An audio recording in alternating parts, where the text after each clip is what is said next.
जय श्री राम, जय बागेश्वर धाम सरकार। दोस्तों स्वागत है आपका हमारे YouTube चैनल रोडो सक्सेस में। दोस्तों आज हम आपको एक ऐसी विधि बताने जा रहे हैं जिससे कि आपका शत्रु जो है वो तड़प तड़प के मरेगा। दोस्तों जो शत्रु होते हैं वो अपने जीवन में इतनी हाहाकार मचा देते हैं, इतना ज़्यादा अपने जीवन में शत्रु जो है वो बाधा उत्पन्न कर देते हैं जिससे कि आपके जीवन में कभी भी सुख समृद्धि और तरक्की नहीं हो पाती है।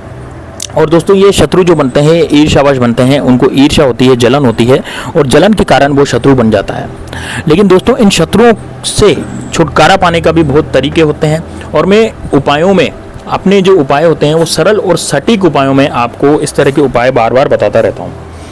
दोस्तों मेरे बार बार उपाय बताने का कारण ये होता है कि हो सकता है कि किसी उपाय से किसी को प्रभाव नहीं मिला हो, यानी फल नहीं मिला हो और उसको रिजल्ट नहीं मिला हो। क्यों नहीं मिला हो? क्योंकि या तो उसने उस उपाय को ठीक से नहीं किया होगा या फिर हो सकता है कि वो उपाय उस व्यक्ति के लिए बना ही नहीं होगा। इस वजह से एक के बाद एक आप उपाय करते रहें, जब भी आपको रिजल्ट मिले तो आप उस उपाय को करना बंद कर दें क्योंकि आपका वो कार्य हो जाएगा। तो दोस्तों इसीलिए मैं एक सीरीज़ हमेशा बताते रहता हूँ शत्रु नाश से उपायों की, क्योंकि आजकल जो है वो सबसे ज़्यादा जो है वो शत्रु हैं और वो शत्रु बढ़ते जा रहे हैं। तो आपके जीवन में जब यदि शत्रु बढ़ते जाएंगे तो आपके जीवन में कभी भी आपकी तरक्की, उन्नति, सुख और समृद्धि आपके जीवन में नहीं आएगी। दोस्तों कई बार क्या होता है कि हमारे पास बंगला, गाड़ी, कार सब कुछ आ जाता है और सामने वाला जो होता है वो हमारी उन्नति से और तरक्की से चिढ़ने लग जाता है, जलने लग जाता है, ईर्ष्या करने लग जाता है। उस ईर्ष्या करने के कारण क्या होता है कि हमारे जीवन में वो ईर्ष्या तो करता है लेकिन उससे हमारे जीवन में कभी भी कोई दूसरा जो हम यदि कुछ कार्य करने जा रहे हैं तो उसमें हमारी टोंक लग जाती है, उसमें हमारी नज़र लग जाती है किसी शत्रु की। तो उससे क्या होता है हमारे जीवन में हमेशा हमें गरीबी और बेरोजगारी का सामना भी करना पड़ सकता है, क्योंकि शत्रु जो होता है वो इतना पावरफुल होता है कि हम उससे न तो लड़ सकते हैं ना उससे झगड़ सकते हैं। तो फिर क्या तोड़ है उस शत्रु का, किस तरह से उस शत्रु को हराया जाए और परास्त किया जाए। तो दोस्तों आज का जो उपाय है वो ऐसा ही उपाय होने जा रहा है और इस उपाय में यदि आप इस उपाय को कर लेते हैं तो आपके जीवन में हमेशा के लिए जो शत्रु है हाथ जोड़ करके माफ़ी मांगेगा। मैंने एक जूते वाला उपाय बताया था जिसमें जूते से पीट करके शत्रु के नाम पर जूते पर पीट करके, और उससे बहुत अच्छा रिजल्ट लोगों का आया। कमेंट बॉक्स में उन्होंने मुझे बताया पर्टिकुलरली कि आपका जो ये उपाय है हमारे लिए काम करके हमारे जो शत्रु हैं वो स्वयं हाथ जोड़ करके माफ़ी मांग करके हमारे सामने आए। तो दोस्तों ऐसे उपाय जो होते हैं ना वो हमेशा कार्य करते हैं और यदि आप सच्ची शक्ति, श्रद्धा और भक्ति से और पूरे मन तमन्ना से इस उपाय को करते हैं तभी वो आपको फल देते हैं, अन्यथा कोई भी चीज़ फल नहीं देती। आज मान लीजिए भगवान है और भगवान आप पत्थर की मूर्ति होती है, अब उसको आप यदि पत्थर मानेंगे तो वो आपको कोई फल नहीं देगा, लेकिन हम उसको यदि भगवान मानते हैं तो हमें ज़रूर फल देने लगते हैं। तो इसी तरह से उन उपायों का भी सिलसिला चलता है। उपाय बताने से पहले मेरी आपसे हाथ जोड़ करके विनती है कि यदि आपने चैनल पर सब्सक्राइब नहीं किया तो कर लें और साथ ही में दोस्तों नीचे कमेंट बॉक्स में जय श्री राम, जय बागेश्वर धाम सरकार का जयकारा जरूर लगाएं और इस वीडियो को लाइक जरूर करें, क्योंकि ये जो वीडियो होता है वो बागेश्वर धाम बालाजी की कृपा से ही मैं बनाता हूँ। उन्हीं की कृपा मुझ पर हुई है और उन्हीं की कृपा से मैं ये वीडियो आप तक पहुँचा पा रहा हूँ। तो दोस्तों ये जो टोटके हैं ये बहुत ही ज़बरदस्त टोटके हैं, इतने खतरनाक टोटके हैं कि आप इनको यदि कर लेंगे तो आपका जीवन बिल्कुल सफलतापूर्वक आसानी से कट जाएगा। अब दोस्तों बात करेंगे हम कि इस क्रिया को करना कब है। तो दोस्तों इस क्रिया को करने के लिए आपको तो मंगलवार का दिन चाहिए, रविवार का दिन चाहिए। वैसे तो आप इसको कभी भी कर सकते हैं, वैसे तो आप कभी भी कर सकते हैं, किसी भी दिन इस उपाय को कर सकते हैं, लेकिन रविवार और मंगलवार के दिन यदि आप इस उपाय को करते हैं तो ये बहुत ज़्यादा फलदायक होता है। इसलिए आप कॉपी पेन लेकर के बैठ जाएँ और जब भी आप मंगलवार या फिर रविवार आए तो आप इस उपाय को कर लें। अब दोस्तों आपको करना क्या है, ध्यान से सुनिएगा। दोस्तों आपको इसमें लाना है एक भांग। अब भांग का जो अंटा यानी भांग की जो गोली होती है वो आपको लानी है। वो आपको सरकारी भांग टेकर पे मिल जाएगी या फिर कहीं से भी आप ले आइए, अरेंज कर लीजिए उस भांग की गोली को। ये भोले बाबा का प्रसाद होता है, भोले बाबा के चढ़ाया जाता है, भैरव बाबा के चढ़ाया जाता है। तो ये जो भांग होती है ये बहुत ज़्यादा कारगर सिद्ध होती है। अब आपको लेना है एक सेंधा नमक। सेंधा नमक जो होता है हमारे खाने में काम आता है। सेंधा नमक आपको किसी भी किराने की दुकान पर मिल सकता है या फिर आपको पंसारे की दुकान पे मिल सकता है। सेंधा नमक जो होता है वो व्रत उपवास में खाया जाता है, यानी कि हमारा जो व्रत होता है या फिर हम कोई उपवास करते हैं तो उसमें सेंधा नमक से बनी चीज़ें हम खाते हैं। तो अब इसमें आपको करना क्या है, आपको जैसे सेंधा नमक का कार्य जो करना है ना उसमें क्या होगा, आपका जो भांग की जो गोटी है यानी भांग की जो गोटी है जो आप लाए हैं उसको आपको सेंधा नमक में पूरी तरह से डुबो लेना है। मतलब कि जैसे आसपास उसके सेंधा नमक लगा देना है। सेंधा नमक लगा देने के बाद चिपक जाएगा, उसमें सेंधा नमक चिपका लेना है, मतलब सेंधा नमक आसपास उस भांग की गोटी के आपको आसपास चिपका लेना है। अब चिपकने के बाद इस उपाय को आपको करना कब है ये भी बता देता हूँ। इस उपाय को ये तो आप तो सुबह 7 से 10 के बीच में करें, ये है ना, पूजा पाठ करने के समय, मतलब जैसे आप नहा ले धो लें और स्वच्छ कपड़े पहन लें, जब ये कर सकते हैं। या फिर शाम को 4 से 7 के बीच में, उसमें भी आपको नहाना धोना पड़ेगा पूजा पाठ के लिए। जैसे हम तैयार होते हैं उसी तरह से इसको करना है। ज़्यादा इस पर पाठ पूजा नहीं है, बस केवल नहाना धोना स्वच्छ कपड़ों का आपको ध्यान रखना है बस इस उपाय को करने के पहले, क्योंकि ये देवी माँ का उपाय है, भैरव जी का उपाय है, इसलिए इसको नहा धोकर और अच्छे स्वच्छ कपड़े पहनकर ही किया जाता है।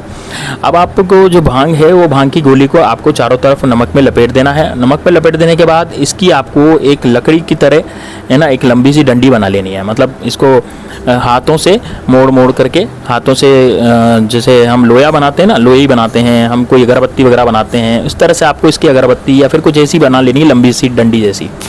और लंबी सी, हाँ मोटी भी हो सकती है, पतली भी हो सकती है, वो आपकी मर्जी है, वो कैसी आप बनाएं, है ना। मोटी बनाएंगे तो ज़्यादा फायदा रहेगा।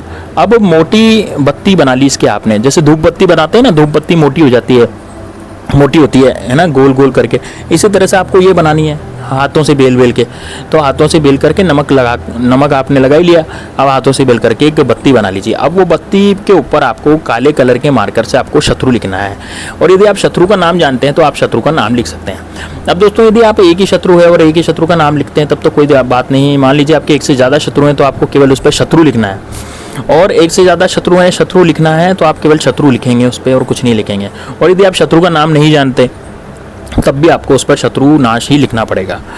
अब क्या करेंगे, अब सबसे पहले अब जहाँ पर आपकी माता काली का या फिर आपकी कुल देवी का दिया जलता है, आपके पूजा घर में जहाँ पर भी आपके कुल देवी या कुल देवता का दिया जलता है, वहाँ पर आप चले जाएं, वहाँ पर आप दिया जलाएं शुद्ध देसी घी का, एक शुद्ध देसी घी का दिया जलाएं, या तेल का दिया भी जला सकते हैं। यदि आपके घर में तेल का दिया जलता है पूजा घर में तो आप तेल का जला सकते हैं, घी का जलता है तो घी का जला सकते हैं। अब आपको वो दिया जलाना है, दिया जला करके आपको हाथ जोड़ने हैं आपकी कुलदेवी से या कुल देवता से। उसके बाद आपको क्या करना है, आपको ये बत्ती जो है वो उसमें जला देनी है। हाँ, जो बत्ती पकड़ करके आपने जो बत्ती बनाई थी भांग की, उसको आप वहाँ पर जला दीजिए। उस दिए में ही आपको जलाना है, वहीं जलाना है। वहाँ पर आप जब इसको जला देंगे तो उसके बाद आप खुद देखेंगे कि आपका जो शत्रु है वो कहीं का नहीं रहेगा दोस्तों।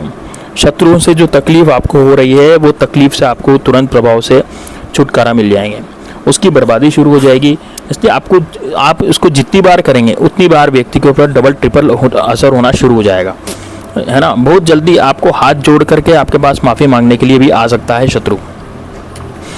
दोस्तों ये जिसका जो रिज़ल्ट है वो 10 सेकंड में असर देखने के लिए शुरू हो जाता है। इतना ज़बरदस्त उपाय ये भांग का होने जा रहा है दोस्तों। जो शत्रु के अत्याचार और दुष्टों के जो अत्याचार हैं उसको आपको बहुत जल्दी रिलीफ मिल जाएगा, बहुत जल्दी आराम उसको मिल जाएगा, आपको उन शत्रुओं से निजात मिल जाएगी। तो दोस्तों इस उपाय को करने के बाद आप खुद देखेंगे अपने जीवन में जो परिवर्तन आ रहे हैं वो भी आने लग जाएंगे। दोस्तों आप जिन शत्रुओं से भी परेशान थे, मान लीजिए आप पड़ोसी से परेशान थे, मान लीजिए आप अपने ऑफिस में अपने कलीग से परेशान थे, मतलब ऑफिस में जो लोग होते हैं वो आपको नीचा दिखाते थे बॉस के सामने, या फिर आपकी बेइज्जती करते हैं, आपकी जगह जगह बेइज्जती करते हैं। मान लीजिए आपको कहीं मिल जाते हैं तो वो आपकी बेइज्जती करने लग जाते हैं और आपसे जो है पैसे हड़पने की कोशिश करते हैं, आपकी धन दौलत प्रॉपर्टी वगैरह देख करके आपका शत्रु बन गए हैं। तो आपको अपनी प्रॉपर्टी और धन दौलत भी मिल जाएगी दोस्तों, यदि आप इस उपाय को करेंगे, ठीक से करेंगे तो, क्योंकि भैरव बाबा की कृपा आप पर होगी। तो आपके जीवन में जो भैरव बाबा हैं वो आपके जीवन में सारी तकलीफ़ों को दूर करके आपके जीवन को साकार करने में आपकी मदद करेंगे। दोस्तों इस उपाय को करने के बाद आप ये देखेंगे कि आप अपने जो शत्रु हैं या फिर आपके जो शत्रु विरोधी हैं वो आपके सामने हाथ जोड़ करके माफ़ी मांगेंगे।